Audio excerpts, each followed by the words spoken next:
The Pigman, Dear Alice, and Chapter 9. Dear Alice by Alice Vandenberg. He loves dolls. Dear Alice, my husband and I have just had another violent fight concerning our 5-year-old son Timothy, and I desperately need your advice. My son adores playing with a doll I bought for him last Christmas. He spends hours with it, putting doll clothes on it and feeding it on doll dishes. This aggravates his father no end, and several other adults have made nasty remarks about it too. Personally, I see nothing wrong with Timothy playing with this doll because it's a sailor doll. He puts a cute little white hat and uniform on it, and I think the image is totally masculine. Why is it when little girls play cowboys and Indians, everyone says she's a darling little tomboy? But when a boy plays with a doll, they say he's queer. Please answer this. Worried Mother. Chapter 9.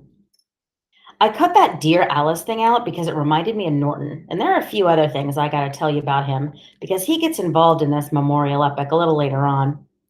Lorraine told you she thinks Norton and I hate each other. It's true. Norton is so low on the scale of evolution, he belongs back in the age of the Cro-Magnon man. Norton actually did play with dolls when he was a kid. That was his mother's fault, just like in that Dear Alice column. When he was old enough to know better, he didn't play with dolls anymore, but the kids used to make cracks about him, so that made him go berserk around the age of 10. He was the only berserk 10-year-old in the neighborhood. From then on, he turned tough guy all the way. He was always picking fights and throwing stones and beating up everybody. In fact, he got so tough, he used to go around calling other guys sissies. When I was a freshman going through my bathroom bomber complex, Norton was a specialist in the five-finger discount. He used to shoplift everywhere he went. It used to be small-time stuff like costume jewelry for his mother and candy bars and newspapers. Then he got even worse, until now his eyes even drift out of focus when you're talking to him. He's the type of guy who would grow up to be a killer. Now you can understand why I was suspicious when Norton invited me to the cemetery to have a beer just before Thanksgiving. That was more than a month after Lorraine and I first met the Pigman. How come you're going over there all the time? Norton finally blurted out as he opened up a bottle of a putrid brand of beer and made me believe he was deeply interested in looking down into one of the glass domes on top of Masterson's tomb. Where? He looked me straight in the eye for a second, and then one of his eyes moved away. You know where. That old guy's house on Howard Avenue. Oh, him. Is he queer or something? He's just a nice guy. What's his house like? Like? Has he got anything worth stealing? Norton clarified, his eyes beginning to get mean and sneaky like an alley cat about to jump on a bird. Nah, I muttered, throwing a pebble down off the front of the tomb. All he's got are some tools and stuff. Tools? Norton perked up. What kind of tools? Just some electrical junk. DD's been asking for a lot of that electrical stuff. There's a big market for electronics, you know. As soon as he mentioned DD, I felt like socking him right in the face. I mean, DD is this lunatic man on Richmond Avenue who makes believe he's the leader of organized crime on Staten Island. But all he handles are the hubcaps and radios that kids steal. King of the kids.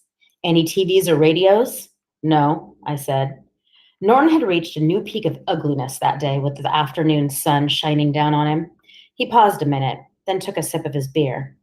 Well, what are you and that screeching owl going over there for? I told you not to call Lorraine a screeching owl. What if I feel like calling her a screeching owl?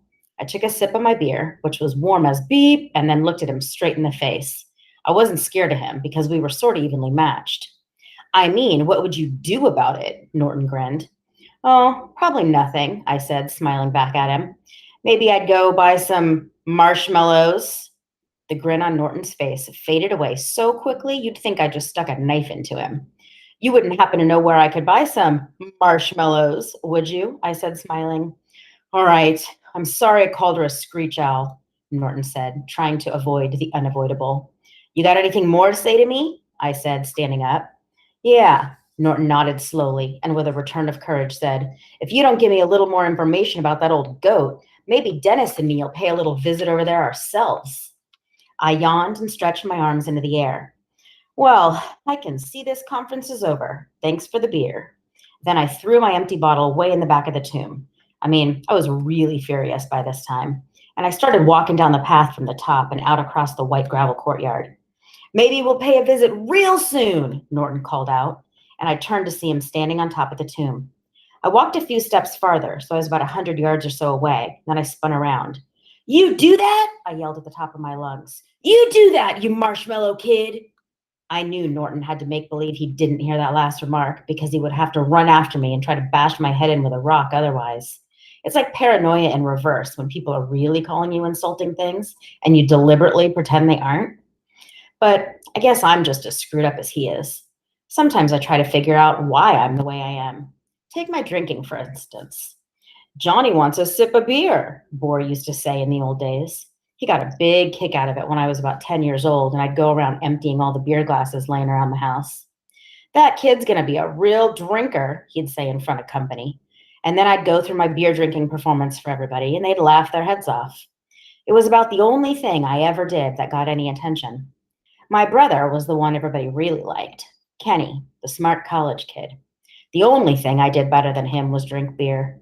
A chip off the old block. Some chip. When Boar got sclerosis of the liver, like Lorraine told you, he stopped drinking, but I didn't. I don't think I know exactly what year I noticed it, but then all of a sudden Boar and the old lady got old. They didn't fight anymore. They didn't do much of anything anymore, which is why I guess I nicknamed them the way I did. They just seemed tired, and I seemed out of place in the house. I had become a disturbing influence, as they say. If I light up a cigarette, my mother's really worried about is that I'm going to burn a hole in the rug. If I want a beer, she's worried I'm not going to rinse the glass out. John, turn your radio down. John, you're disturbing your father. John, you're disturbing your mother. John, you're disturbing the cat. John, don't slam the door when you go out. Don't make so much noise on the porch. Don't bang your feet when you walk up the stairs. Don't walk on the kitchen floor. Don't.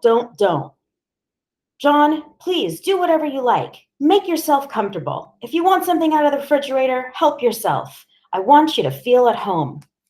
And always with a big smile, so you knew he meant it. That was the Pigman, and I knew I'd kill Norton if he tried to hurt the old man.